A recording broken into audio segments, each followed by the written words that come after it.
Hey guys, it's Moments with Marcus. I'm Marcus. This is our moment. And forgive the mess in here. We just had a listening session for IO Potter, and needless to say, there's a lot of bottles popped, and things are just messy in here.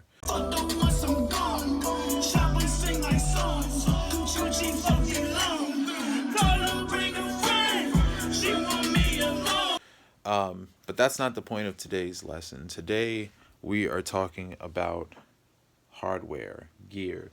Now, this stuff, I would argue, is probably the most important thing still to this day in recording. The reason why is because software can never really quite accurately nail what the hardware does. Let's look at the Avalon.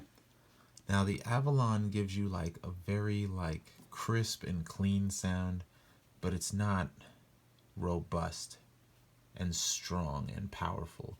So like a lot of times we ended up having to beef it up using a distressor or something else, or even the Tube Tech, which is a fantastic compressor, this one up top here.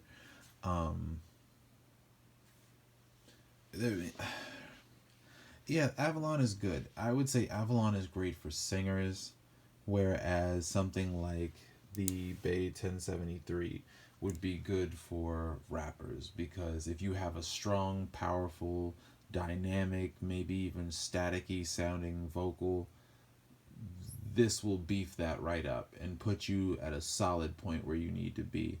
But to not get too distracted from this, we're comparing this baby right here to this baby right here, the ART Pro. Now, the ART Pro is similar to the Avalon in that it's a tube compressor, but unlike the Avalon, it only has two compressing tubes instead of four.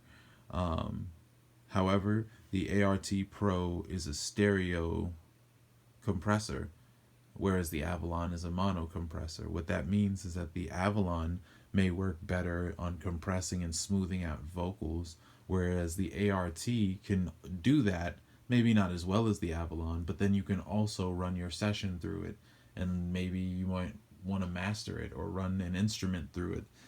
You have that option with the ART Pro, and for the price, it's actually not bad. So I think it really comes down to budget.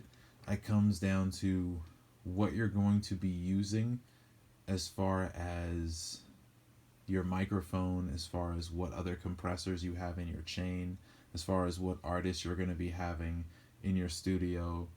That would be the end all decision.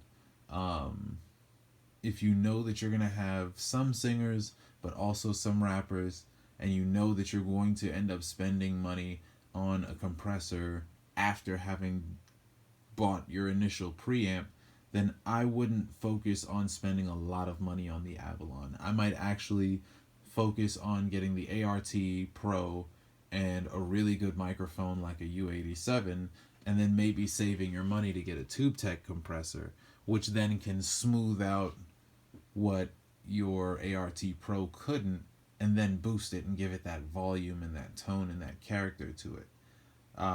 I really hope this helps. I'm going to leave a link down to some of the videos that I used to research this same topic before answering this question. And I want to thank you specifically for making this special request. This was amazing. I had fun researching this, and feel free to drop me a line anytime.